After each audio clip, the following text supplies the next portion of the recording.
হযরত বেলাল রাদিয়াল্লাহু তাআলা আনহু ডাক দিয়ে কই, নবী গো, ইয়া রাসূলুল্লাহ, ইয়া হাবিবাল্লাহ, উম্মতের জন্য কাঁদেন কেন নবীজি? আল্লাহর নবী ডাক দিয়ে কই, বেলাল রে, এই উম্মত যদি জাহান্নামে যায়, এই উম্মত ওই জাহান্নামের আগুন সহ্য করতে পারবে না। আর এই উম্মত যদি জাহান্নামে যায়, আমি আমার আল্লাহর কাছে জবাব দিতে পারবো না। আমার আল্লাহ বড় দয়া কইরা, বড় মায়া কইরা এই মাটির তৈরি আদমকে তৈরি করছে। আমার আল্লাহ রহমান, খলাকল ইনসান, তিনি দয়া কইরা মায়া কইরা সৃষ্টি করছে ইনসান। আরে বেলাল, আমার আল্লাহ মানব জাতিকে জাহান্নামে দেওয়ার জন্য বানাই নাই। কিন্তু জয়পুর হাটের যুবক বন্ধু, এ মা বোনেরা গো, এ কলিজার টুকরা বাবা, আমার আল্লাহ চাই না তুমি আমি জাহান্নামে দাও, কিন্তু কোন কি এমন আমল করছি যে আমলের কারণে তাকব্বরি করো? কেন তুমি মাদ্রাসার জান্নাতের বাগানে আসলা না? কেন তুমি উলামায়ে কেরামদের মজলিসে আসলা না? এই দুনিয়া থাকার জায়গা নয়, কেউ এই দুনিয়ায় চিরদিন থাকবো না। এই দুনিয়া ছেড়ে আপনাকেও যেতে হবে। আরে আমাদের যুবক বন্ধু, আমার মেয়েরা, এই কোরআন নিয়ে, নবী নিয়ে যারা আনন্দ করছে, আল্লাহ তাআলা এই দুনিয়াতে তাদের ইজ্জত বাড়ায়া দিছে।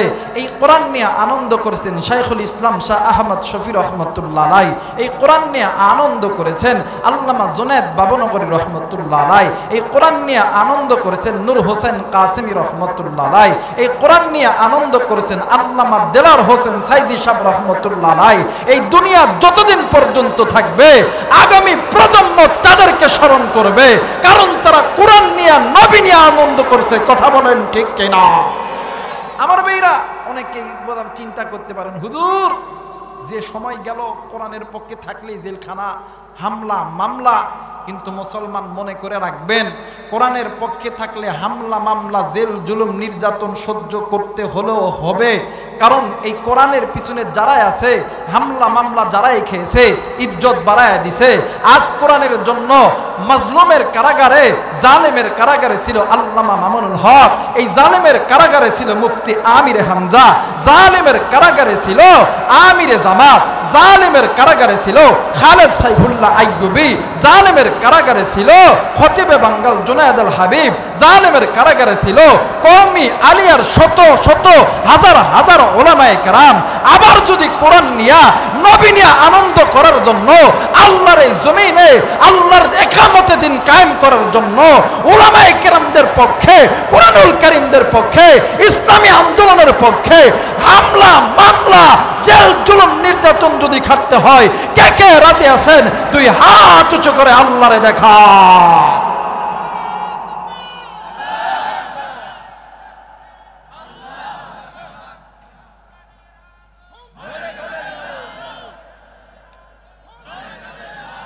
আল্লাহ তুমি কবুল করে নাও, জোরে বলেন আমিন। আমার ভাইরা, আমার বন্ধুগণ, এই যে চুপ করে আছেন, আল্লাহরে আল্লাহ বলে ডাকতে ভয় পাইতেছেন, মনে করে সিফা চিনেন আপনারা? কথা কয় না কেন বাজার? সিফা চিনেন? 3.5 হাত কবর, ডানেও ঘোরা যাবো না, বামেও ঘোরা যাবো না, এনে যাবো। এই সিফার জায়গা না বাজার? এই সিফার একটা কথা মনে হয়ে গেল, কমনি কথা মানে বলবো। আমার মেয়েরা, আমার এলাকায় আছে, আপনাদের এলাকায় আছে কিনা জানি না, দেখবেন আগের যুগে মুরব্বীরা কইতে পারবো, এক ধরনের ব্যক্তি আগের যুগে ছিল, বগলের নিচে একটা কাঠের টুল লইতো, হাতে একটা ব্যাগ লইতো, লইয়া যাইতো আর কইতো, এই দাড়ি চুল ছেপ 5 টাকা। কি বাদান, কি এটা? লাফিত। চাচা বুঝতে পেরেছে আমার ভাইরা। আর বর্তমান সমাজে তো লাফিত কি নাই। আর এই যুবকদেরকে যতই লাফিতের কথা, হ্যাঁ যাওয়া যাইতো না, কথা কনে কেন মানে যাইতাম না। কিন্তু আগের যুগে মুরব্বীরা লাফিত ছাড়া অন্য কোথাও চুল কাটতো না, দাড়িও সেভ করতো না। কথা বলেন ঠিক কিনা? এই তো বানান বর্তমান ডিজিটাল জামানা, ডিজিটাল যুবক ভাই। ও আমার এলাকায় এক সন্তান ছোটবেলা থেকে ঢাকা শহরে থাকে, ঈদ করার জন্য দেশে আইছে, গ্রামে আইছে। তো সকালবেলা ঈদের একদিন আগে চুল দেখবেন যুবক পোলাপান সেলুনে যাইয়া চুল একদিক দিয়ে এই ভাঁজ, এদিক দিয়ে এই ভাঁজ। কয় কি ভাঁজ? কয় ঘোড়া কাট। কথা বলে কেন? কই এই দিক দিয়ে এক কাটিং, এই দিক দিয়ে এক কাটিং। কই কি কাটিং? কই মোরগ কাটিং। কথা কয় নাকি? আবার সামনে নাই পিছনে আছে, কই কি কাটিং? কই বকরি কাটিং। কথা কয় নাকি? আমার মেয়েরা এই ছোট্ট বাচ্চা সেলুনে যাবে চুল কাটার জন্য। তে বাচ্চা যখন যায়, দাদা নানা আছে না, ডাক দেখো কবে আইসস? কই না না রাত্রে আইছি। কই যাস কই? কই চুল কাটতে যাই সেলুনে। কই থাম, আমিও তো কাটতাম। কই এখানে কই চুল কাটার জায়গা? কই কই আইতাছে। কই আইতাছে। একটু পরে এক লাফি দিয়েছে, এই দাড়ি চুল সেব 10 টাকা। ডাক দেখ এদিকে। আমরা দাদা আর নাতি দুইজন মিলে চুল কাটতাম। কয় টাকা নিবি? কই ঈদের সিজন 10-20 টাকা, তাতে আপনি 15 টাকা দিন। কয় আমার নাতির আগে তুই চুলটা কাট। এখন এই ডিজিটাল পোলাপান তো বোঝে না, আগের যুগে চুল কাটতে হইলে জামা কাপড় সব খুলতে হয়েছে। কত কানাকে। আর চুল যখন কাটছে দুপুরের আগ দিয়া, গোসলের আগ দিয়া চুল কেটে এরপরে পুকুরে যায় গোসল দিছে। এখন তো টিউবওয়েল আর এই আপনার ট্যাপ এগুলো হয়েছে। কথা কয় না কেন? এই বেচারাটাকে যখন কাছে খল খল, ও এখন এরম কথা খল, একবারে ঝাড়ার মাইরা জামা খুলছে। খোলার পরে এই লাপিত বেটা যখন চুল কাটতেছে, দেখবেন খালি গায়ে যখন চুল কাটতে যায়, দেখবেন চুল যখন শরীরে ফোটে, দেখবেন পুটু মানে টপ টপ করে কাটার মতন ফোটে, আর এমন করে মনে ড্যান্স দেয়। কথা বলে। এখন এই পোলাপান্ডে গায়ে চুল ফুটতেছে, লাফিত কাটতেছে আর চুল ফুটতেছে, এই পোলাপান খেলে এমন এমন করতেছে। এখন লাফিত বেটা চুল কেটে শান্তি পাইতেছে। এই লাপিত বেটা করছে কি, দেখবেন লাপিতরা যখন চুল কাটে, এইটা কি কন হাঁটু না কি কন, এই দুই হাঁটুর মাঝখানে মাথা ফেলে জাতা দিয়ে ধরে। কথা কয় না কে? এই দুই হাঁটুর মাঝখানে যখন মাথা নিয়ে জাতা দিয়ে ধরছে, এরপরে হয় না, এরপরে লাপিত বেটা শক্ত করে চাপ দিছে। শক্ত করে যখন চাপ দিছে, শক্তি লাগে না বাবা? যে শক্তি দিছে, লাপিত বেটার পিছন দিক দিয়ে বায়ু বাইর হয়েছে। অরিজিনাল কথা, পাট বাইর হয়েছে। এখন লাপিত বেটা তো বায়ু বের হলেও শান্তি লাগে, মজায় লাগে। লাপিত বেটা তো শান্তি, খুব চুল কাটতেছে, কিন্তু নিচের দিকে যেটা আছে এইটা বারবার লাপিত করতে কর আর কর, ছাড়তাম না। কথা কয় না কে? কথা কয় না কে?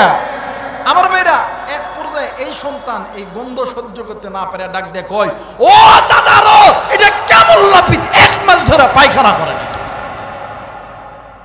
আচ্ছা বলেন তো দেখি, 3.5 হাত কবর, যেই কবরে গেলে দুনিয়াতে থাকা অবস্থায় যদি আপনি বিপদে পড়েন, মারে ডাক দিলে মা আপনার ডাকে সাড়া দেয়, বাপরে ডাক দিলে বাপ আপনার ডাকে সাড়া দেয়, দাদারে ডাক দিলে দাদা আপনার ডাকে সাড়া দেয়, দলের লোকরে ডাক দিলে দলের লোক আপনার ডাকে সাড়া দেয়। বলেন তো দেখি, 3.5 হাত মাটিতে গেলে ওই কবরের মাটি যখন চাপ দিবে, আব্বা দাদা খালু ভাই দলের লোক আওয়ামী লীগ বিএনপিরে ডাকলে কি সাড়া দিবে? কথা বলেন, দিবে না। এই জন্য জয়পুরহাটের মুসলমান একটা কথা বলে যায়, আর দলে দলে বিভক্ত হওয়ার আর কোনো টাইম নাই। এখন সমস্ত দল মত ভুলে এখন আসেন, সমস্ত ওলামায়ে কেরামগুলো এক প্ল্যাটফর্মে দাঁড়াচ্ছে। এখন জামাতে ইসলাম, হেফাজতে ইসলাম, চরমনাই খেলাফত, সমস্ত দলের ওলামায়ে কেরামরা এখন এক প্ল্যাটফর্মে দাঁড়িয়ে গেছে। আমাদেরও এক প্ল্যাটফর্মে দাঁড়াতে হবে। আগামী দিনে ইসলামের বাংলাদেশ গড়ার জন্য জামাত, হেফাজত, চরমনাই খেলাফত, জমিয়ত, সমস্ত ওলামায়ে কেরামরা যদি এক প্ল্যাটফর্মে দাঁড়াইয়া আমাদেরকে যদি ডাক দেয়, ওলামায়ে কেরামের পক্ষে রাজপথে জীবন দিতে রাজি আছি। কে কে তুই হাত উঁচু করে আল্লাহরে দেখা। আল্লাহ তুমি কবুল করে নাও, জোরে বলেন আমিন। আর একবার বলেন আমিন। আমার ভাইরা, আমার বন্ধুগণ, এই কোরআন নিয়ে আনন্দ করলে সম্মান বাড়ায়া দিবেন কে? জোরে বলেন, সম্মান বাড়ায়া দিবেন কে? কিন্তু আফসোসের বিষয় হলো কোরআন নিয়ে আনন্দ করি না। সন্তান যদি একটা জন্ম হয়, কয় আমার সন্তানটা ডক্টর বানাইতাম, ইঞ্জিনিয়ার বানাইতাম। বাদান আমি ক্রিটিসাইজ করতেছি, আমি বোঝানোর জন্য বলতেছি। এক মুরব্বী হাজি সাহেব, এক পোলা একটাই ডাক্তার। এক পোলা কয় ডাক্তার? কথা কেন? এক পোলা কয় ডাক্তার? একটাই ডাক্তার। হাজি মারা গেছে, জানাজা জহরের সময়। কোন সময়? জহরের সময়। জহরের সময় জানাজা আসতে আসে আসতে আসে আসতে আসতে মাগরিবের নামাজের আগে আইছে। আইসা ডাইরেক্ট একটা মাইক্রোফোন নিয়ে ডাক দিয়ে কই, ভাইরা আমার, আপনারা আমদইয়ের মানুষ খুব ভালো করে জানেন, আমি ছোটবেলা থেকে আমদই গ্রাম আমার পছন্দ না, ঢাকা শহরে থেকে আপনারা খুব ভালো করে জানেন। আজকে আমার অনেক কাজ, হাজারো ব্যস্ততার মধ্যে দিয়ে আমাকে আসতে হলো। আসতে চাইছিলাম না, বাপ তো মারা গেছে, কিন্তু কাজে তো আর ছাড়ে না। না আসলে এলাকার মুরব্বীরা আপনারা খারাপ ভাববেন। ইমাম সাহেব আপনি জানাজা করেন, আমরা ওলামায়ে কেরাম তো চাকরি করি মানুষের। ওলামায়ে কেরাম আল্লাহু আকবার বলছে, আড়াই সুর মাথায় টুপিও নাই, একটা রুমাল মাথায় তেরসাকোনা দিয়া এমন করে দাঁড়ায় থাকে। কথা কয় না, কথা কয় না, কথা কয় না।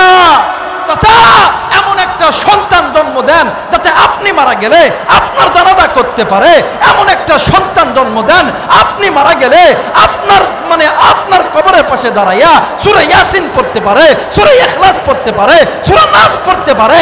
এর দ্বারা আল্লাহ আপনার কবরটা জান্নাত বানাইবে, দুনিয়াও সাজায় দিবে, আখিরাতটাও সাজায় দিবে। কথা বলেন ঠিক কিনা? মুতবা এমন একটা সন্তান বানাইছেন, দুনিয়াতে খাট্টার বাড়ি আর জুত্তার বাড়ি, হাসরের ময়দানে খাট্টার বাড়ি আর জুত্তার বাড়ি। কোনদিন আপনি কামিয়াবি হইতে পারবেন? কামিয়াবি যদি হইতে চান, আল্লাহর কোরআন নবী নিয়ে আনন্দ করতে হবে। নির্দেশ কার? জোরে বলেন, নির্দেশ কার? কোরআন জি রহমত, এতে কোনো সন্দেহ আছে? কথা বলেন, সন্দেহ আছে? আমার আল্লাহ বলেন, ওয়ানুনাজ্জিলু মিনাল কুরআনি মা হুয়া শিফাউ ওয়া রাহমাতুল লিল মুমিনিন।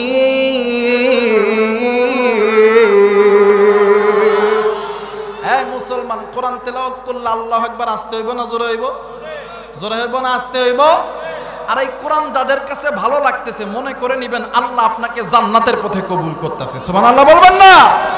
আর যাদের কাছে কোরআন ভালো লাগে না, নবীজির হাদিস ভালো লাগে না, মনে করবেন আল্লাহ আপনাকে জান্নাতের পথে কবুল করতেছে। আপনার জন্য এই জান্নাতের সামিয়ানা নয়। যাইয়া দেখেন না বাজারের ভিতরে নারী পুরুষ একের সঙ্গে এক গা ঘিসায়া চলতেছে, ওই জায়গায় গুনাহ হইতেছে, আর এই জায়গায় আল্লাহর রহমতে সাকিনা নাজিল হইতেছে। জোরে বলেন আল্লাহু আকবার। আমার মেয়েরা, আমার বন্ধুগণ, কোরআন তেলাওয়াত করলে আল্লাহু আকবার আসতে বলবেন না জোরে বলবেন? আর একবার বলবেন আসতে না জোরে? কোরআন কি রহমত না গজব? আর একবার বলেন রহমত না গজব? আমার আল্লাহ বলেন, ওয়ানুনাজ্জিলু মিনাল কুরআনি মা হুয়া শিফাউ ওয়া রাহমাতুল লিল মুমিনিন।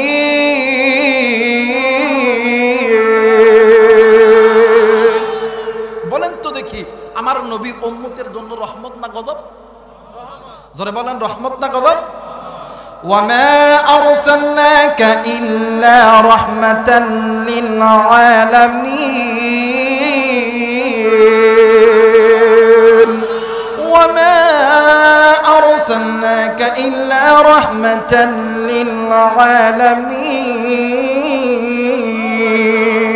للعالمين। আল্লাহ বলেন, পৃথিবীর মানুষ শুনে নাও, এই কোরআন ও উম্মতের জন্য রহমত, আমার নবী রহমত। মাঝে মধ্যে দেখবেন আমার বাংলাদেশে কিছু কিছু লোক আছে ডাক দেখ, ওই কোরআনের মধ্যে ভুল আছে।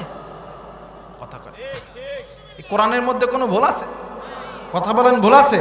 আল্লাহ বলেন, যালিকাল কিতাবু লা রাইবা ফীহি হুদাল লিল মুত্তাকিন।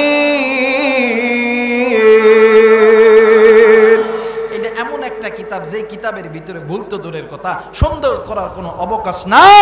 এই পৃথিবীর জমিনে যত ধর্ম আছে, যত ধর্মের কিতাব আছে, গীতা, মহাভারত, ত্রিপিটক, বাইবেল, পুরাণবেদ, মন্দাবিদ্যা, মনমন সংস্কৃতি, তৌরিত, জবর, ইনজিল, যত কিতাবের যত কিতাব আছে, যত কিতাবের ধর্মযাজক আছে, কোন কিতাবের ধর্মযাজক বলতে পারবে না আমার এই কিতাবের মধ্যে ভুল নাই। কিন্তু আমি আবু রাইহান বলতে পারি, আমার মালিক লৌহে মাহফুজ থেকে যে কিতাব নাজিল করছে, এই কিতাবের মধ্যে কোনো ভুল নাই। জোরে বলেন আল্লাহু আকবার। আর একবার বলেন আল্লাহু আকবার। এই কোরআন নাজিল করেছেন কে? আর একবার বলেন কে? ইন্না নাহনু নাযালনা যিকরা ওয়া ইন্না লাহু লাহাফিযুন।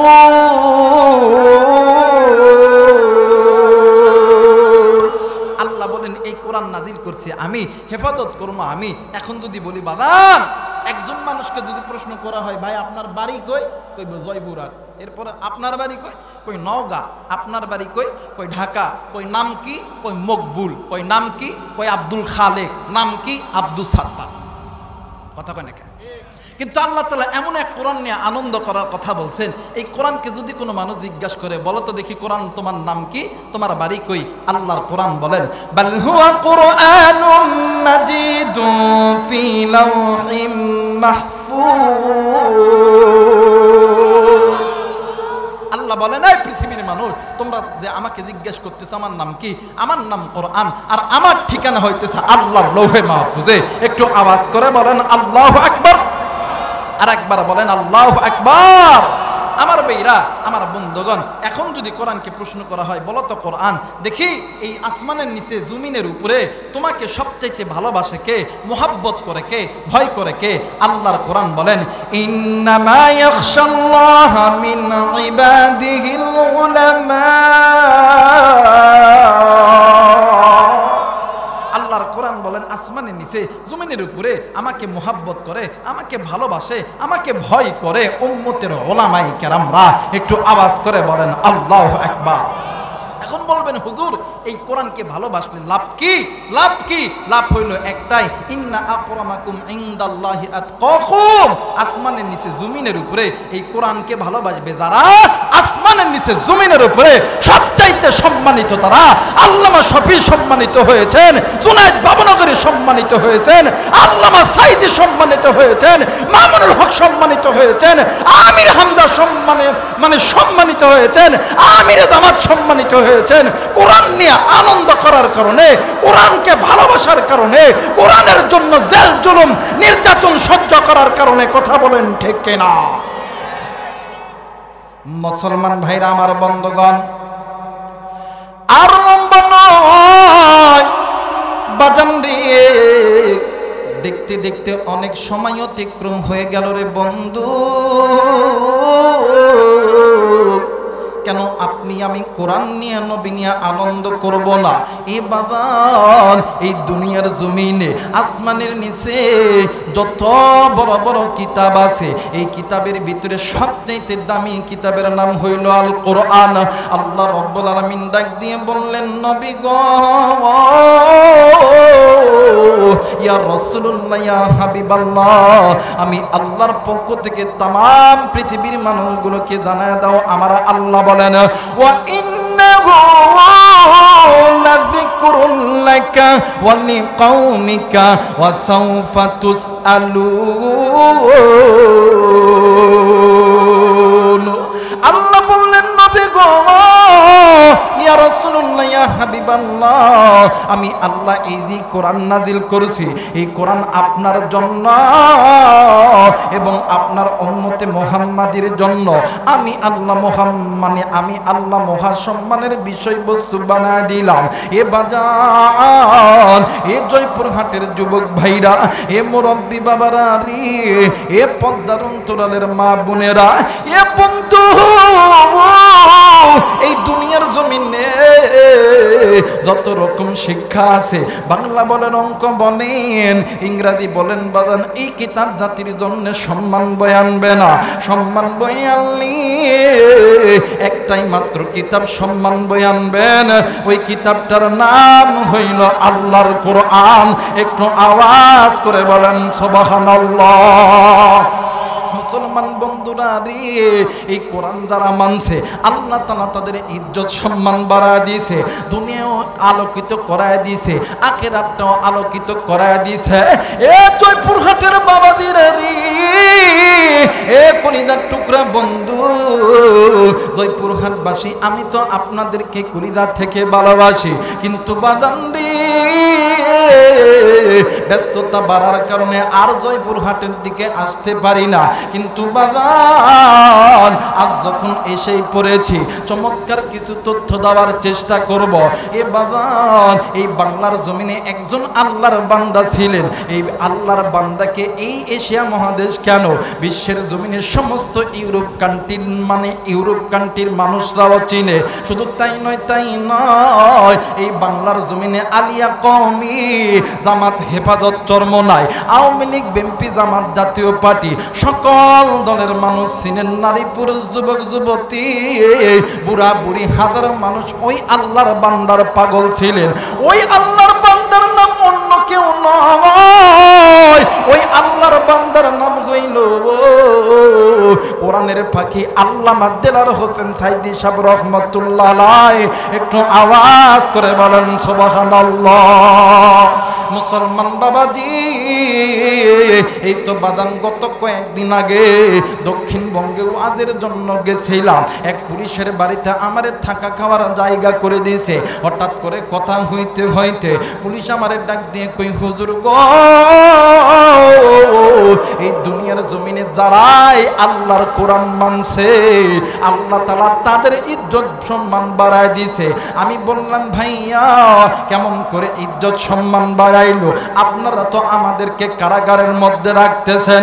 কই ডাক দিয়ে হুজুর বলতেছিলেন, হুজুর গো, কি বলবো দুঃখের কথা গো, আমি শুনছি আলেমরা হইতেছে নবীর ওয়ারি, আলেমরা হইতেছে নেককার, কারণ কোরআন মানার কারণে আল্লাহ তাআলা তাদের ইজ্জত বাড়ায় দিয়েছে। আমি বললাম, আপনার কাছে কি প্রমাণ আছে? ওই ডাক দিয়ে কই, হুজুর আজ থেকে কয়েক বছর আগের ঘটনা। আমার এই যে সন্তান দেখতেছেন, আমার এই সন্তান এমন অসুস্থতার মধ্যে পড়েছে, ও হুজুর এই বাংলাদেশের ভিতরে এমন কোন ডাক্তার নাই, এমন কোন ক্লিনিক নাই, এমন কোন পরীক্ষা নাই যে আমি করি নাই। দিন যতই যায় আমার এই সন্তান ততই খালি শুকিয়ে যায়। কি করব কি করব? একজন ডাক্তার বলল, কোনো রোগী তো নাই, কোনো রোগ ধরা দেয় না, কিন্তু আমার মনে হয় বড় থেকে বড় রোগ হয়ে গেছে। আপনার এই সন্তানকে বিদেশে নিতে হবে, নতুবা আপনার এই সন্তান বাঁচবে না।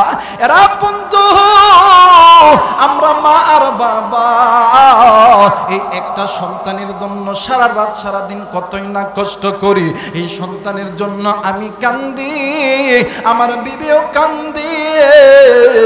একদিন রাত্রিবেলা আমি ঘুমানোর আগে চিন্তা করতেছি, চিন্তা করতে করতে আমি যখন ঘুমায় গেছি, হঠাৎ করে স্বপ্নের ভিতরে কে যেন ডাক দিয়ে কই, আল্লাহর বান্দারি চিন্তা করিস না, চিন্তা করিস না, আল্লাহ তোর সন্তানকে ভালো করিয়া দিবে। স্বপ্নের মাধ্যমে আমি জিজ্ঞাসা করলাম, কেমনে ভালো করবে? ডাক দিয়ে কই, আল্লাহর বান্দারি তুমি যে কারাগারের মধ্যে ডিউটি করো, ওই কারাগারের ভিতরে এই পৃথিবীর সবচাইতে বড় বড় ডাক্তার, বড় বড় MBBS FCPS FRCS ডাক্তারগুলি ওই কারাগারের ভিতরে থাকে, আর তারা কোনো মেডিসিন লিখতে হয় না, আসমানের কিতাব তেলাওয়াত করবে, আর তোর সন্তান আল্লাহর ওই শেফার কোরআন মাধ্যমে আল্লাহ তাআলা তোমার সন্তানকে ভালো কইরা দিবে। মুসলমান ভাই মানে বাব্বাইরা রে আমার, বানোয়া তো কোনো ওয়াজ আমি করতেছি না, কোরআন আমার সামনে। আল্লামা সাইদি সাহেব রহমাতুল্লাহ আলাইহির ঘটনা। আর যুবক বন্ধু, মোবাইল থাকলে রেকর্ড করে নিয়ে যাও, দেখেন কোরআনের পাখি কোরআন মানার কারণে আল্লাহ ইজ্জত মানে বাড়ায় দিছে। এ আমদয়ের বাবারা, এ জয়পুরহাটের বাবাদিরা, আজ থেকে নিয়ত করেন, নিয়ত করেন এমন একটা সন্তান জন্ম দিব যে সন্তান যাতে আল্লামা সাইদি হইতে পারে, যে সন্তান যাতে মামুনুল হক হইতে পারে, যে সন্তান যাতে আমিরে হামজা হইতে পারে। আর আল্লাহর এই জমিনে আল্লাহর ইকামতের দিনের জন্য জীবন দিবে। একটু আওয়াজ করে বলেন আল্লাহু আকবার। আমার মেয়েরা, আমার বন্ধুরা রে, কোনো দিকে কোনো নজর নাই। এইবারে আল্লাহর বান্দা পরের দিন জেলখানার ভিতরে চলে গেছে। যাওয়ার পর কই ডাক দিয়ে কই, হুজুর গো, আমি বারবার আল্লামা সাইদি সাহেবের সঙ্গে সাক্ষাৎ করতে যাইতেছি, কিন্তু পারি না। বড় বড় অফিসাররা ছিল। ঠিক আসরের নামাজের পূর্বে আমি হুজুরের সঙ্গে সাক্ষাৎ করলাম, হুজুরের কাছে সমস্ত ঘটনা খুলে বললাম। হুজুর আমার ডাক দিয়ে কই, বাবা গো, আমরা তো ডাক্তার নয়, ইঞ্জিনিয়ার নয়, কিন্তু বাবা গো, আমি তো একজন মাজলুম মানুষ। তুমি এক বোতল পানি নাও। এই পানি যখন নিয়ে যখন হুজুরের কাছে দিছে, হুজুর পানির এই বোতলের মুখিটা খুলিয়া গুনগুন করিয়া আল্লাহর কোরআন পড়ে। কোরআন পড়ার পর ওই পানির মধ্যে ফুঁক দিছে, আর ডাক দিয়ে কই, ভাই রে, এই কারাগারের ভিতরে যত মাজলুম আলেম আছে, যারা কারাগারে কারা নির্যাতিত হয়ে আছে, ওই সমস্ত আলেমদেরকে বলবা তারা যাতে এই পানির মধ্যে ফু দেয়। ওই পুলিশ ডাক দিয়ে কই হুজুর গো, আল্লাহর যত সিফাতের কসম দিয়ে বলি, একদিন 2 দিন 3 দিন 7 দিন পর্যন্ত আমার সন্তানকে ওই পানি খাওয়াইছি, ওই পানি দিয়ে গোসল দেওয়াইছি। 7 দিনের পর থেকে আমার সন্তান কেমন জানি সুস্থ হয়ে গেছে। একটু আওয়াজ করে বলেন আল্লাহু আকবার। আর একবার বলেন আল্লাহু আকবার। ওরে তুমি খালিক, তুমি মালিক, বলেন না তুমি খালিক, তুমি মালিক, তুমি দুনিয়ার মহাজন। হাইরে যার সাথে মোর বান্দা আছে রে মন, হাইরে যার সাথে মোর বান্দা আছে রে মন। লা ইলাহা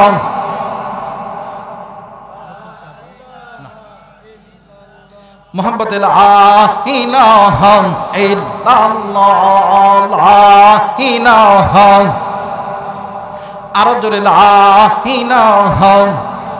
বাদান এত মানুষের আওয়াজ কেন কম হবে রে বাবা? আপনি কি আল্লাহকে বন্ধু বানাইতে চান না? আপনার কি মৃত্যুর ভয় নাই রে বাবা? একটু আওয়াজ করে বলেন লা ইলাহা, আরো জোরে লা ইলাহা ইল্লাল্লাহ, লা ইলাহা। ভাইজান যার দিলে আছে আল্লাহর ভয়, বলেন যার দিলে আছে ভয়, আল্লাহ আল্লাহ সময়। দুনিয়াদারি ভালো লাগে না, দুনিয়াদারি ভালো লাগে না, ভালো লাগে যে ইল্লাল্লাহ, লা ইলাহা।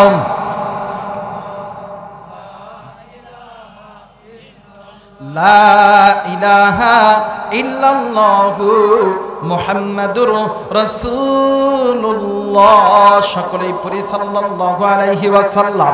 যারা যারা চান আজকের মাহফিলটা আল্লাহর দরবারে কবুল হয়ে যায়, 2টা হাত উঁচু করে 3টা তাকবীর দিবেন। সবাই 2টা হাত উঁচু করেন, আল্লাহকে দেখেন আপনার আমার রবকে। একটু মায়া কইরা ডাক দেন না, বলেন না কে? বাদান সবাই মিলে 3টা তাকবীর দিবেন। দেখবেন যেটা তাকবীর দিব না ওইটা ওই বাদান রে ভারতের দালাল হয়ে বইছে, ওইটা আমেরিকার দালাল হয়ে বইছে, ওইটা ওই ইসরায়েলের দালাল হয়ে বইছে। বাংলাদেশে তাদের প্রপাগান্ডা চালু করতে চায়। নারায়ে তাকবীর, নারায়ে তাকবীর, নারায়ে তাকবীর। আল কোরআনের আলো, নারায়ে তাকবীর। আমার ভাইরা, আমার বন্ধুগণ, এই সাইডে একদল কোরআন নিয়ে আনন্দ করে, কোরআনের জন্য জীবন দেয়, আর আরেক দল বাপ রে বাপ দাও মারুক মারুক। কথা কয় নাকি? আরো জোরে বলেন ঠিক কি না? আহা, ফিলিস্তিনিতে আমার ভাই মার খায়, বাংলার জমিনে আমার মুসলমান ভাই মার খায়। এই তো বাদান গতকালকের একটা ঘটনা। ও বাদান কুমিল্লার মধ্যে হিন্দু, বৌদ্ধ, খ্রিস্টান, ইহুদি ঐক্য পরিষদ হয়েছে। কি পরিষদ? কথা কয় না কি পরিষদ? ঐক্য পরিষদ। তারা মিছিল করতেছে, তারা নাকি সংখ্যালঘু। এক যুবক ভাইকে ধন্যবাদ দেওয়া দরকার। আল্লাহর বান্দা যুবক বলছে, তারা যদি 4 দল মিলে যদি তারা যদি ঐক্য পরিষদ হয়, তাহলে এইটা মুসলমানের দেশে আমরা মুসলমান করলাম কি?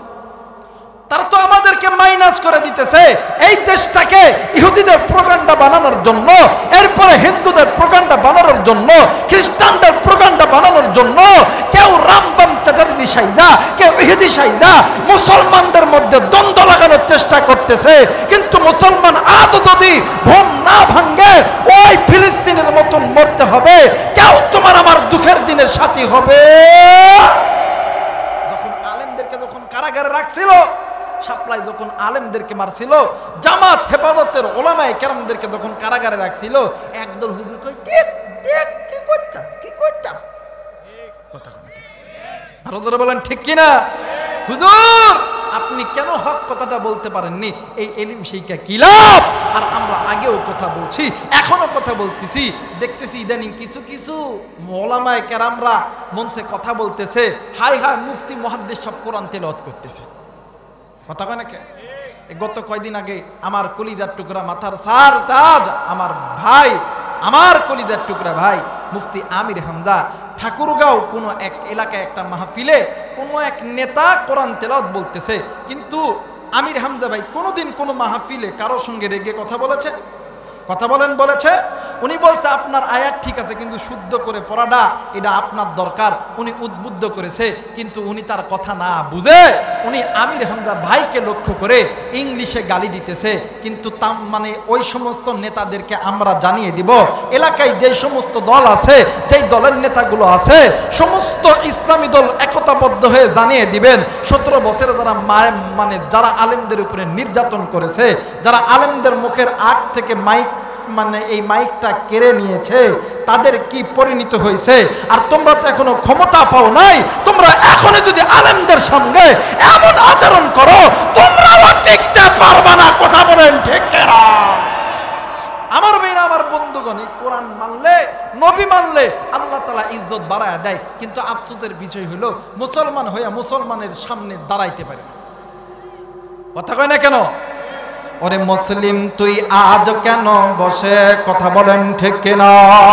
ওরে মুসলিম তুই আজ কেন বসে, চারিদিকে আজ মা বোনদের কান্নার আওয়াজ আসে, আরে বিশ্ব আজি ভরে গেছে মুসলমানের লাশে। ওরে মুসলিম তুই আজ কেন বসে, কথা বলেন ঠিক কিনা? নাক কান মুজে বোবারে শরতের নবে হইয়া মাতাল, কথা বলেন ঠিক কিনা? নাক কান মুজে বোবারে বেশে থাকবি কতকাল, দুনিয়ার এই শরতের নবে হইয়া মাতাল। আরে তোর চেহারায় বীরখালিদের, আরে তোর চেহারায় বীরখালিদের প্রতিচ্ছবি ভাসে। ওরে মুসলিম তুই আজ কেন বসে, বলেন না? ওরে মুসলিম তুই আজ কেন, এ মুসলমান জবান খুলতে হবে, ইমানি দায়িত্ব। ওরে মুসলিম তুই আজ কেন, আওয়াজ করেন না? ওরে মুসলিম তুই আজ কেন, চারিদিকে আজ মা বোনদের কান্নার আওয়াজ আসে, আরে বিশ্ব আজি ভরে গেছে মুসলমানের লাশে। ওরে মুসলিম তুই আজ কেন বসে, কথা বলেন ঠিক কিনা? আমার ভাইরা, আমাদের স্বাধীন দেশে, স্বাধীন সার্বভৌমত্বের ভিতরে একদল লোক নামছে যাতে আলেমদের বিরুদ্ধে ডিবেট সৃষ্টি করে। অনেকেই দেখবেন কই এই টুপি ভালো লাগে না, ওরে ধরে বানবেন। কথা কয় না কেন? যদি বলে যে 5 কলম টুপি ভালো লাগতেছে না, ওরে বানবেন। যদি কয় যে লম্বা টুপি ভালো লাগতেছে না, ওরে ধরে বানবেন। যদি কয় ওই আমিন বলতেছে জোরে, ওরে ধরে বানবেন। কারণ আর ডিভাইড করার সম্পর্ক নাই, এখন এক জায়গায় হতে হবে। বাংলার জমিনে ইকামতের দিন কায়েম করতে হবে, কোরআনের পতাকা ঝুলাইতে হবে। কথা বলেন ঠিক কিনা? ফতোয়া দেওয়ার টাইম নাই। এখন যে হুজুরগুলো ফতোয়া দিচ্ছেন তাদেরকে ধরবেন। এখন কেন ফতোয়া দেন, তখন দিতে পারেন নাই?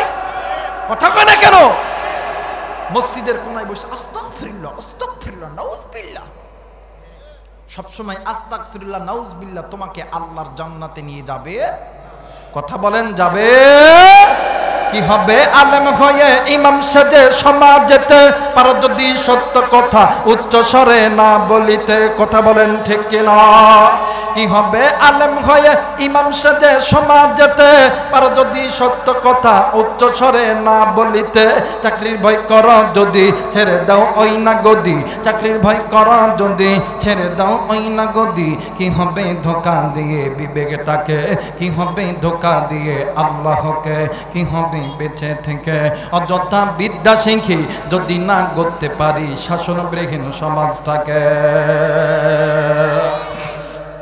আমার মেয়েরা, এই জন্য এই দুনিয়াতে যতদিন বাঁচবেন কোরআন নিয়ে, নবী নিয়ে আনন্দ করেন।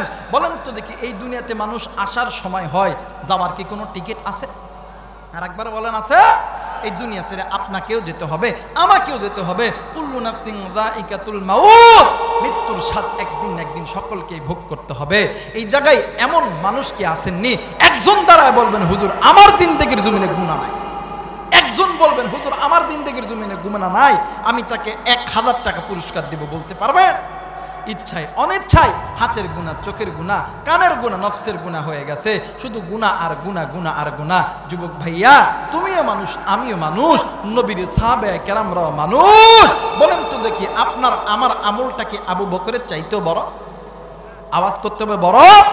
ওমরের চাইতে বড়, আলীর চাইতে বড়, উসমানের চাইতে বড় নয়, এরপরে খাদিজার চাইতে বড় নয়, সুমাইয়ার চাইতে বড় নয়। তারা যদি জাহান্নামের ভয়ে কাঁদতে পারে, আপনি কেন কাঁদবেন না? কথা বলেন না কেন? আল্লাহ বলেন, ইয়া আইয়ুহাল্লাযীনা আমানু কু আনফুসাকুম ওয়া আহলিকুম নার। হে ঈমানদার বান্দা বান্দিগণ, আমি আল্লাহ বলে দিলাম, তোমরা নিজেরা জাহান্নামের আগুন থেকে বাঁচো, তোমাদের আহাল পরিবার পরিজনদেরকে জাহান্নামের আগুন থেকে বাঁচাও। কারণ ওয়াকুদুহান নাস ওয়াল হিজারা, ওই জাহান্নামের তোমরা যদি গুনাহ লইয়া কবরে দাও, তোমাদেরকে জাহান্নামের ইন্ধন হইতে হবে, লাকড়ি হইতে হবে। তোমরা ওই জাহান্নামের আযাব সহ্য করতে পারবা? জোরে বলেন, পারবা? মুসলমান ভাইরা আমার, বন্ধগণ, ভাই একটু সাউন্ড বাড়ান তো। কোনো দিকে কোনো নজর নেই মুসলমান বাবাজি, আপনার আমার জানের জান, আপনার আমার পরাণের পরাণ নবী মুহাম্মদ রাসূলুল্লাহ সাল্লাল্লাহু আলাইহি ওয়াসাল্লাম একদিন মা আয়েশার ঘরে ঘুমাইতে গেছে। এ বন্ধু, স্বামীরা স্ত্রীরা যখন স্বামীকে কাছে পায়, দেখবেন স্ত্রীরা খুশি। মা আয়েশা রাদিয়াল্লাহু তাআলা আনহা স্বামীকে পাওয়ার পর মা আয়েশা খুশিতে আত্মহারা হয়ে গেছে। আরে বন্ধু, আমার ভাইরা, আমার বাবাজিরা রে, মা আয়েশা রাদিয়াল্লাহু তাআলা আনহা নিজেই নিজের উরাতটাকে আমার নবীর জন্য বালিশ বানায় দিয়েছেন। মা আয়েশা রাদিয়াল্লাহু তাআলা আনহার হাতের 10টি আঙ্গুল আমার নবীর খেদমতে লাগায় দিয়েছেন। একটু আওয়াজ করে বলেন সুবহানাল্লাহ। এ মুসলমান বাবাইরা রে আমার, মা আয়েশা নবীর খেদমত করতেছিলেন, কিন্তু বন্ধুরা রে, হঠাৎ করে আমার মায়ের নবী, দয়ার নবী রাহমাতুল লিল আলামিন আয়েশাকে ডাক দিয়ে কই, আয়েশা রে, আমি নবী যে তোমার কাছে একটা জিনিস চাইব, দিবানি? আয়েশা ডাক দিয়ে কই, নবী গো, বলেন না, বলেন না, আপনি কি চাইবেন বলেন না। আপনি যদি বলেন আমি আয়েশার কলিজা ছিঁড়ে দিতে হবে, আমি আয়েশা কলিজা ছিঁড়ে দিতে রাজি গো, আমি আমার স্বামীকে খালি হাতে ফেরত দিতে রাজি নয়। এ মুসলমান বাবাজি, মা আয়েশা রাদিয়াল্লাহু তাআলা আনহা যখন এই কথা বলে, আল্লাহর নবী ডাক দিয়ে কই, আয়েশা রে, তুমি যদি অনুমতি দাও, তাইলে আজকের রাতটা আমি আল্লাহর ইবাদতের মধ্যে কাটা দেই। রা বাবাজি, যেমন স্বামী তেমন স্ত্রী। ডাক দিয়ে কই, নবী গো, ইয়া রাসূলুল্লাহ, ইয়া হাবিবাল্লাহ, আপনি কি একাই আল্লাহকে ভালোবাসেন? আমি কি বাসি না? আসেন আমরা স্বামী আর স্ত্রী দুজন মিলিয়া এই রাত্রিবেলা আল্লাহর ইবাদতের মধ্যে দাঁড়ায়া যায়। একটু আওয়াজ করে বলেন সুবহানাল্লাহ। এ মুসলমান বন্ধুরা রে, মা আয়েশা রাদিয়াল্লাহু তাআলা আনহা আর আমার মায়ের নবী রাহমাতুল লিল আলামিন দুজন নামাজে দাঁড়াইছে। মা আয়েশা রাদিয়াল্লাহু তাআলা আনহা কিছুক্ষণ পরে ঘুমে গেছে। মা আয়েশা ঘুমিয়ে গেছে, কিন্তু আল্লাহর নবী নামাজের মধ্যে দাঁড়াইয়া আমার নবীজি কোরআনের আয়াত পড়ে আর ডুকরে ডুকরে কান্দে। ও বাবা, নবীজির কান্নার চোখের পানিতে আমার নবীজির দাড়ি মোবারক ভিজে গেছে। এ জয়পুর হাটের যুবক বন্ধুরা রে, এই দুনিয়া থাকার জায়গা নয় রে যুবক, মুরব্বী, এই দুনিয়া থাকার জায়গা নয়। কেউ এই দুনিয়ায় চিরদিন থাকবো না। আজকে কোন যুবক, কোন যুবতী, আজকে কোন মা, কোন বোন বাড়িতে বাজারে এদিক সেদিক ঘোরাফেরা করতেছ, মা গো, ও যুবক ভাইয়া, মুরব্বী বাবা, এ কলিজার টুকরা যুবতী বোন, আয়না ভাই, আয়না রে, আজকে একটা দিন আল্লাহর কোরআন শুনে যা, নবীর হাদিস শুনে যা।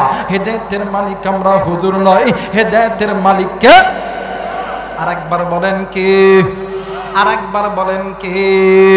মুসলমান বন্ধুরা রে, এইবারে আল্লাহর নবী নামাজের মধ্যে দাঁড়ায় কাঁদতেছে।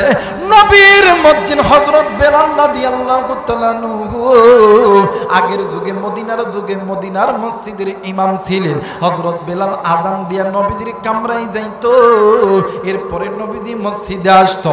ওই দিন হযরত বেলাল আযান দিয়া আল্লাহর নবীর ঘরে গেছে। আল্লাহর নবীর ঘরে যাইয়া দেখে আমার নবীজি আত্তাহিয়াতুর শুরুতে বসিয়া নবীজি এতিমের মতন ডুকরে ডুকরে কান্দি।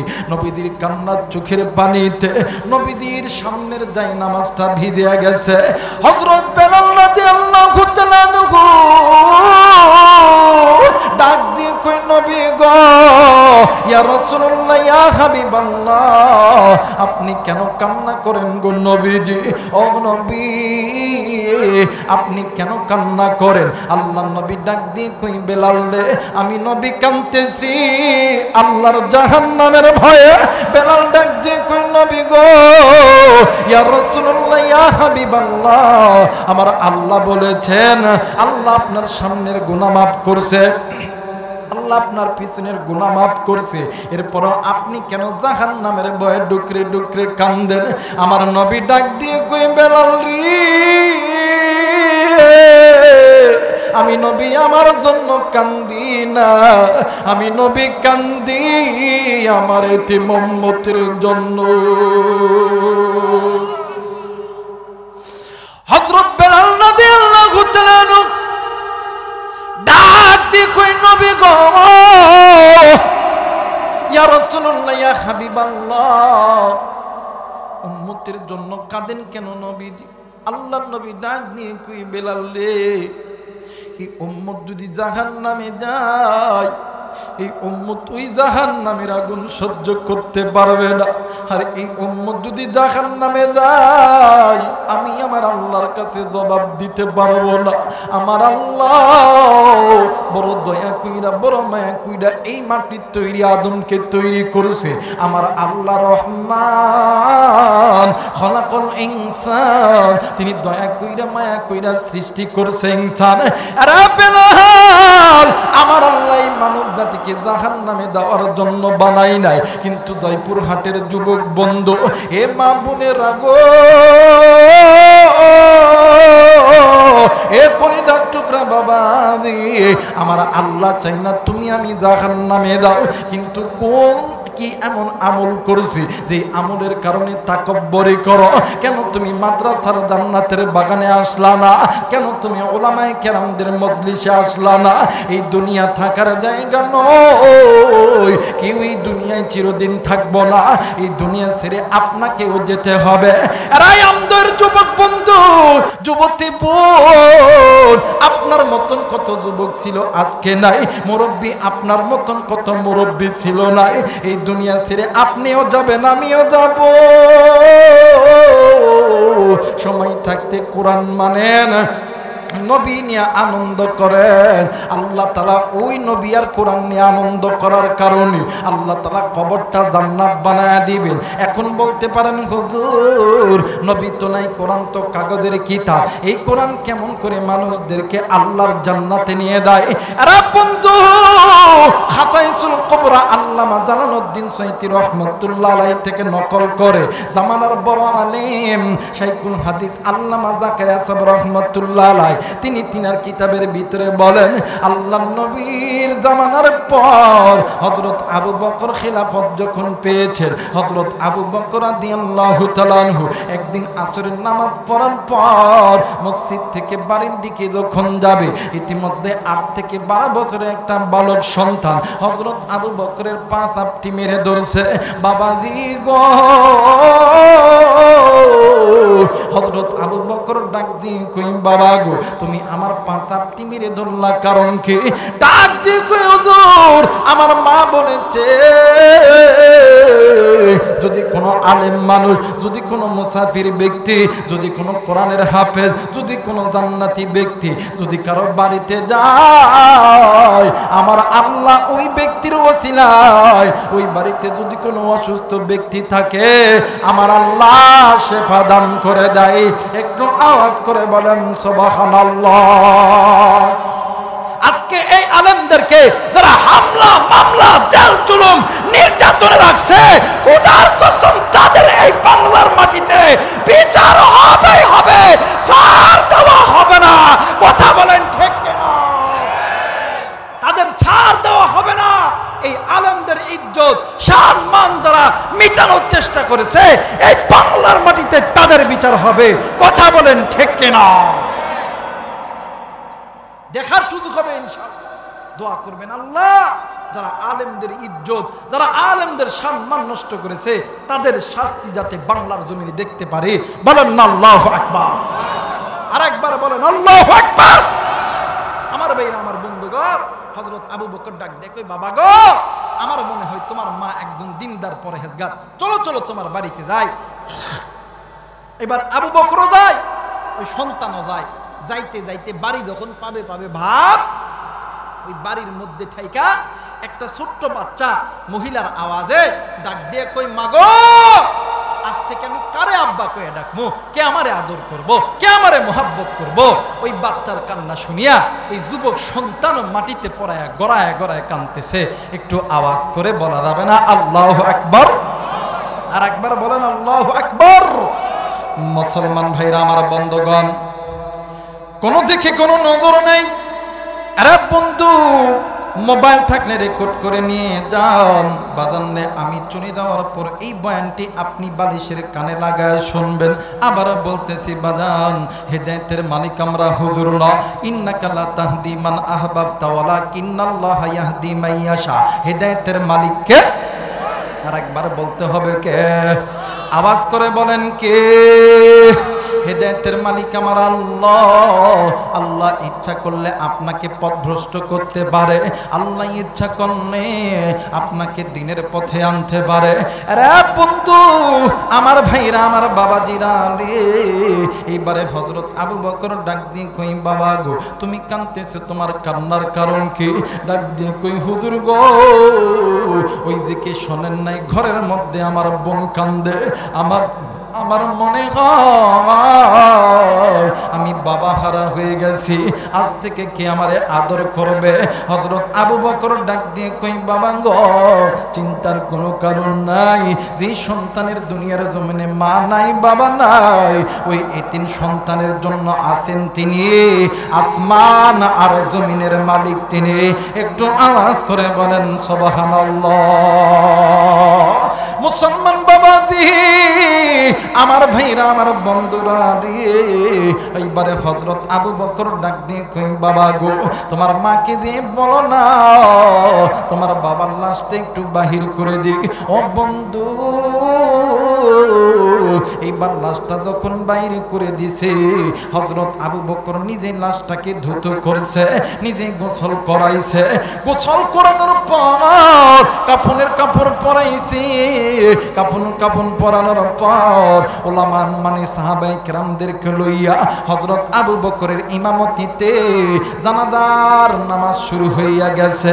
কিন্তু হযরত আবু বকর কোনো না কোনো এক কারণে তিনবার জানাজার নামাজ মানে জানাজার নামাজের নিয়ত ছেড়ে দিয়েছে। জোরে বলেন কয়বার? আর একবার বলেন কয়বার? মুসলমান বন্ধুরি, পিছন থেকে একজন ভদ্র সাহাবী ডাক দিয়ে কই, হযরত আপনি তিনবার জানাজার নামাজের নিয়ত ছাড়লেন, কারণ কি? আবু বকর ডাক দিয়ে কই, বাবা গো, আমি প্রথমবার যখন আল্লাহু আকবার বলেছি, আমি নজর কইরা দেখি এই মৃত ব্যক্তির কাফনের ভিতরে, ঠিক এই হাঁটুর এই জায়গার ভিতরে কি যেন নড়াচড়া করতেছে। আমি এই ভয়ে নামাজ ছেড়ে দিছি।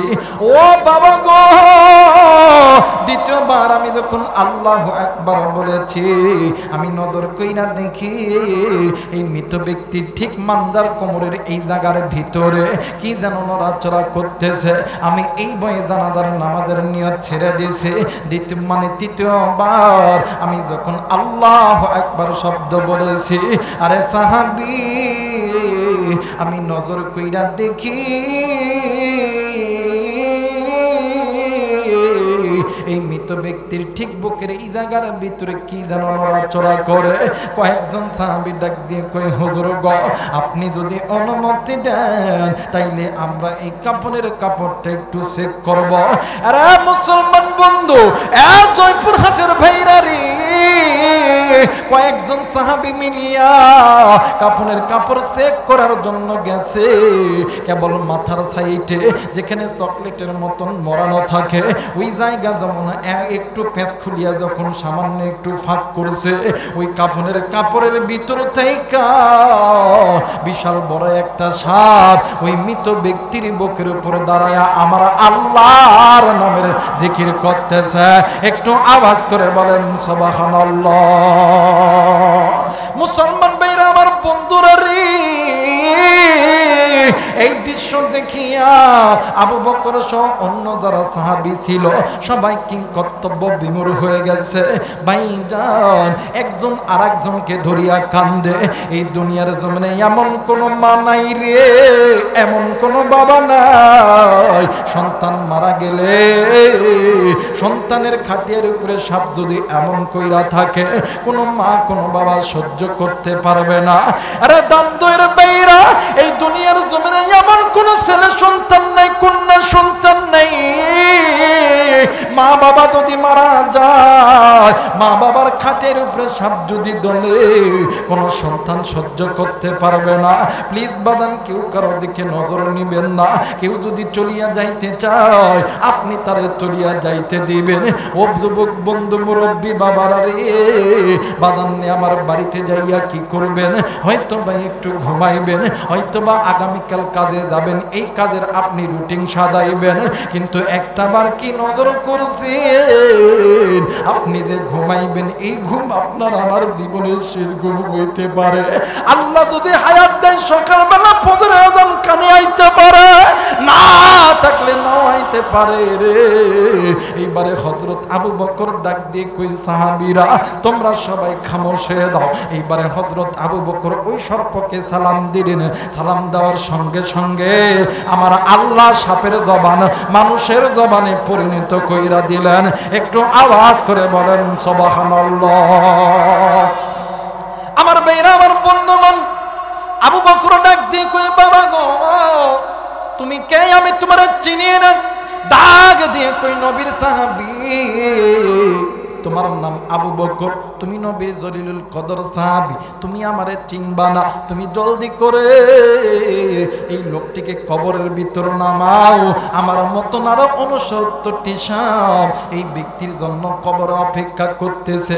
সন্তানও কান্দে, ছেলে সন্তানও কান্দে, কন্যা সন্তানও কান্দে। হযরত আবু বকর ডাক দিয়ে কই, বাবা গো, তোমার মা কি জিন্দা আছে? বলতেছে, হ্যাঁ আমার মা জিন্দা আছে। বলো, আমি তোমার মায়ের সঙ্গে কথা বলবো। ভাইজান,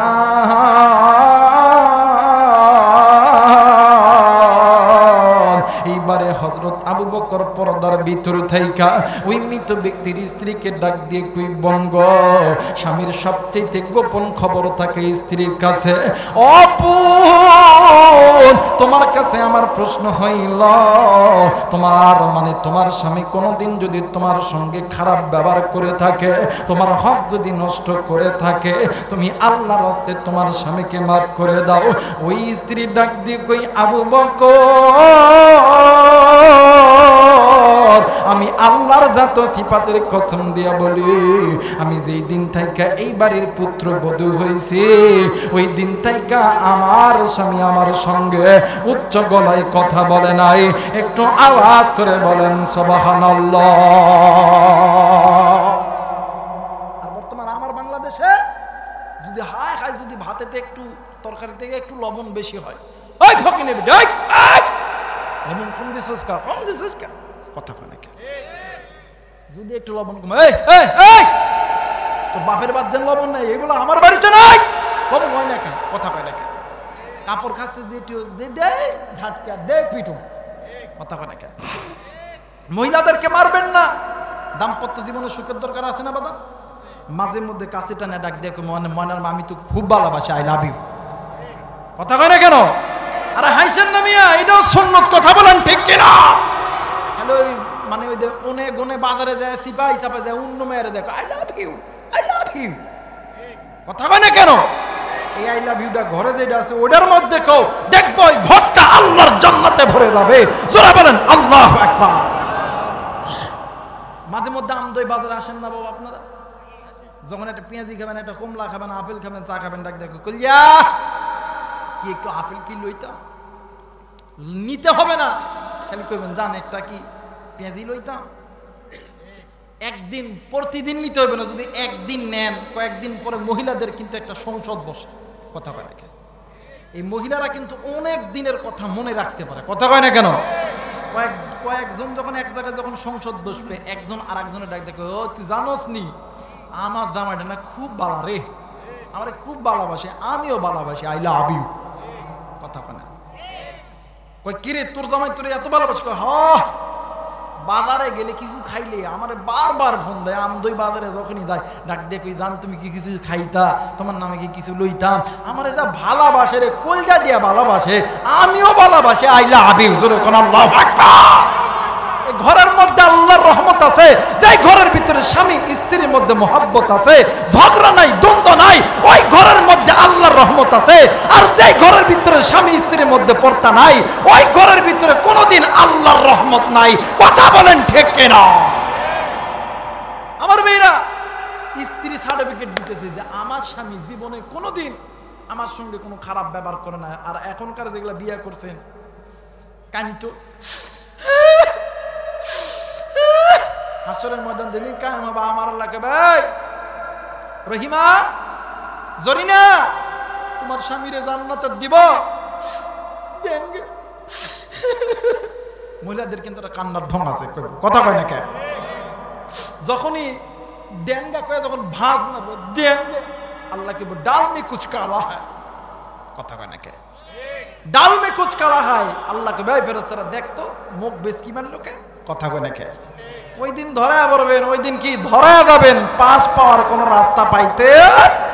আমার ভাইরা, আমার বন্ধুগণ, স্ত্রী ডাক দিয়ে কই আল্লাহর জাত ও সিফাতের কসম দিয়ে বলি, আমার স্বামী আমার সঙ্গে কোনোদিন কোনো খারাপ আচরণ করে নাই। একটু আওয়াজ করে বলেন আল্লাহু আকবার। আমার ভাইরা এইবার ডাক দিয়ে কই, ও ভাই তোমার কি শ্বশুর শাশুড়ি জিন্দা আছে? কই হ্যাঁ আছে। কই কই পাশের ঘরে যায়, দেখে পাশের ঘরে যাইয়া মা আর বাবা ইতিমের মতন ডুকরিয়া ডুকরিয়া কাঁদতেছে। হযরত আবু বকর ডাক দিয়ে কই বাবা গো, ও মা, তোমার সন্তানের আজকে মুসিবতের দিন, বিপদের দিন, তোমরা মা বাবা সন্তানের জন্য দোয়া করো। তোমাদের সন্তান যদি তোমাদের কাছে কোনোদিন কোনো খারাপ আচরণ করে থাকে, তোমরা তোমাদের সন্তানকে মাফ করে দাও। মা আর বাবা ডাক দিয়ে কই আবু বকর, সন্তান চোর হোক, ডাকাত হোক, ল্যাংড়া হোক, লুলা হোক, ওই সন্তানকে মা বাবার চোখের সামনে কেউ যদি মারে, কেউ যদি গালি দেয়, কেউ যদি মারে, এই দুনিয়ার জন্য পাষাণ মা বাবা কোনোদিন চুপ করে বসে থাকতে পারবে না। আমি মাকে পারি, আমার সন্তান এই আযাবের মধ্যে আছে, আমরা মা বাবা দুজন আমার সন্তানকে মাফ করে দিলাম। একটু আওয়াজ করে বলেন আল্লাহু আকবার। এই জায়গায় অনেক মুরব্বী আছে, নামাজ পড়ে, রোজা করে, হজ করে, যাকাত দেয়, কিন্তু পিতামাতার খেদমত করতে চায় না, কথা কয় না কে? নামাজ পড়া কি ইবাদত কিনা? কথা কয় না কে? নামাজ পড়া কি? যারা বলেন নামাজ পড়া কি শুধু ইবাদত না, ফরজ ইবাদত। কি ইবাদত? হজ করা, যাকাত দেওয়া, ইকামতের দিন কায়েম করা, পর্দা করা, পিতামাতার খেদমত করা। নফল না তো এটা, ফরজ তো এটা।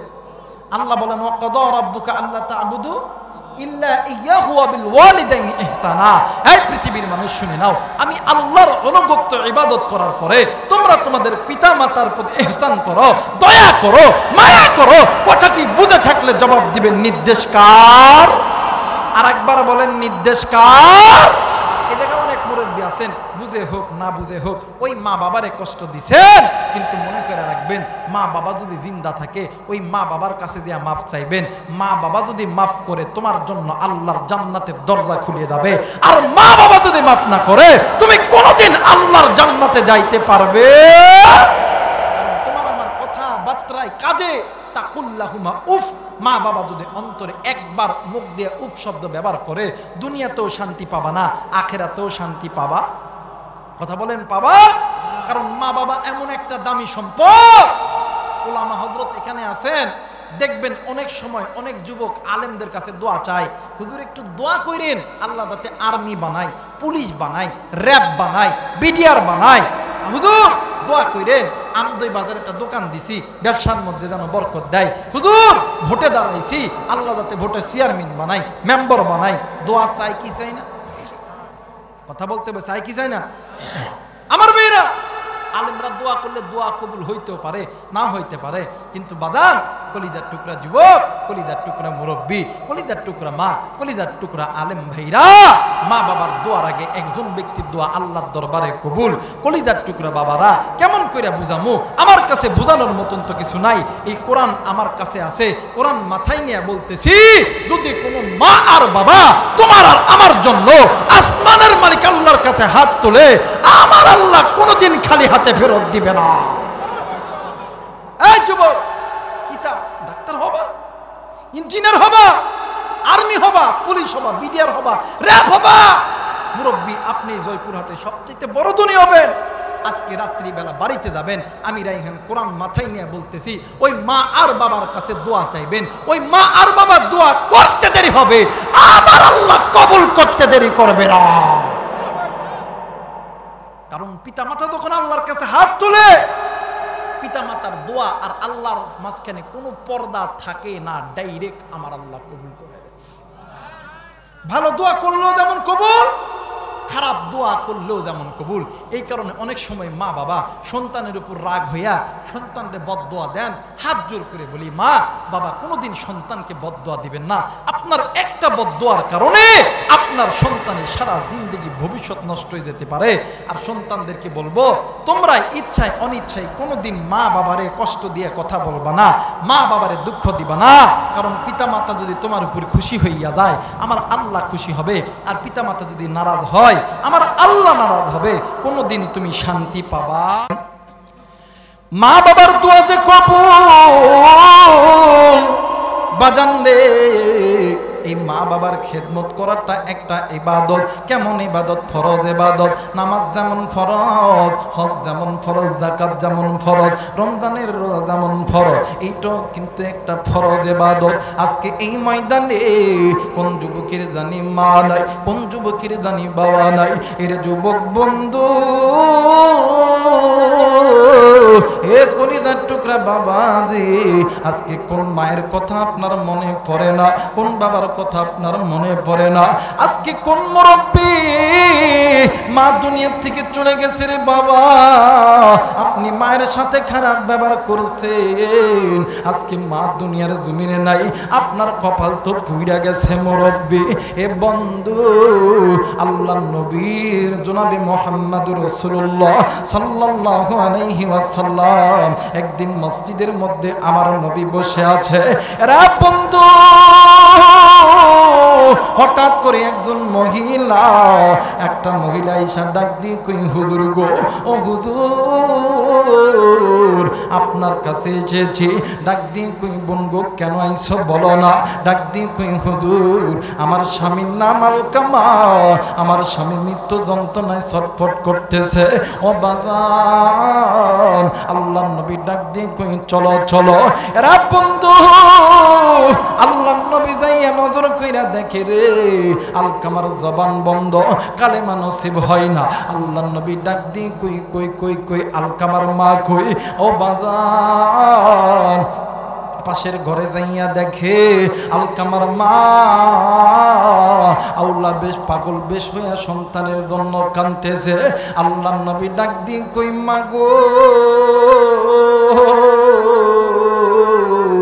তুমি তোমার সন্তানকে মাফ করিয়া দাও গো মা। মা কোনো কথাই বলে না। আল্লাহ নবী আলকামার সামনে এসে দাঁড়াইছে। আলকামার চেহারা দেখিয়া আমার নবীজিও ডুকরে ডুকরে কান্দে, নবীজির সাহাবীরাও কান্দে। ইতিমধ্যে জিবরাইল আমিন হাজির হয়ে গেছে। এরে যুবক বন্ধু, আজকে কোন যুবক তুমি মায়ের সঙ্গে খারাপ ব্যবহার করছো? কোন মুরব্বী আপনি মায়ের সঙ্গে খারাপ ব্যবহার করছো? এরা শোন শোন শোন, এই দুনিয়ার জমিনে মা যার আছে রে, বাপ যার আছে রে, এর মতন সুখী, এর মতন দুনিয়ার কেউ নাই। মা যার নাই রে যুবক, বাবুদার নাই রে, এর মতন দুঃখী আর কেউ নাই রে বাবা। ও বন্ধু, এইবারে আল্লাহ নবী সাহাবায়ে কেরামরাও কান্দে। ইতিমধ্যে জিবরাইল আমিন হাজির হয়ে গেছে, ডাক দিয়ে কই নবী গো, ইয়া রাসূলুল্লাহ, ইয়া হাবিবাল্লাহ, আপনি কাঁদেন কেন নবীজি? আল্লাহ নবী ডাক দিয়ে কই জিবরাইল রে, আমার আলকামার জবান কেন বন্ধ হইয়া গেছে? জিবরাইল আমিন ডাক দিয়ে কই হুজুর, আপনার আলকামা আল্লাহর আদালতে ধরা খেয়ে গেছে। বলেন আল্লাহু আকবার। এ মুসলমান বাবাজি, আল্লাহ নবী ডাক দিয়ে কই জিবরাইল রে, ঘটনাটি বুঝলাম না, বলিয়ে দাও। ডাক দিয়ে কই নবীজি, আপনার আলকামা আপনি নবীর সুন্নত তরিকায় মানত, আল্লাহর হুকুম মানত, কিন্তু নবী গো, আপনার আলকামা মায়ের কথা শুনতো না। আল্লাহ নবী ডাক দিয়ে কই সাহাবীরা রে, তোমরা জলদি করে চলো, আলকামার মায়ের কাছে চলো। আল্লাহ নবী ডাক দিয়ে কই মা, তুমি যদি তোমার আলকামারে মাফ না করো মা, আমার আল্লাহ কোনদিন তোমার আলকামারে মাফ করবে না গো। মা কোনো কথা বলে না। আল্লাহ নবী ডাক দিয়ে কই সাহাবীরা রে, তোমরা জলদি করে খড়ি আনো, আগুন জ্বালায় দাও। আমি নবী জিন্দা থাকতে আমার সাহাবী আল্লাহর জাহান্নামের আগুন জ্বলবে না গো সাহাবী না, আগুন জ্বালায় দাও। ওই আগুনের ভিতরে আমার আলকামারে আমি জ্বালাবো।